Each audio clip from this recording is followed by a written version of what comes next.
Pinatawan ng 30 araw na suspensyon ng National Telecommunications Commission o NTC ang Suara Sug Media Corporation na mas kilala sa business name nito na Sunshine Media Network International o SMNI.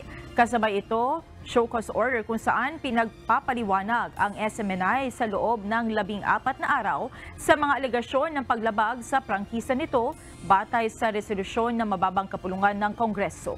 Isa na rito ang pagbabago umano sa ownership o pagmamayari ng SMNI nang walang pahintulot ng Kongreso. Itinakda ng NTC sa January 4 ang pagdinig kaugnay ng inilabas na suspension order. Una namang sinuspindi ng Movie and Television Review and Classification Board o MTRCB ang dalawang programa ng SMNI dahil sa mga alegasyon din ng paglabag bagay na itinanggi naman ng estasyon.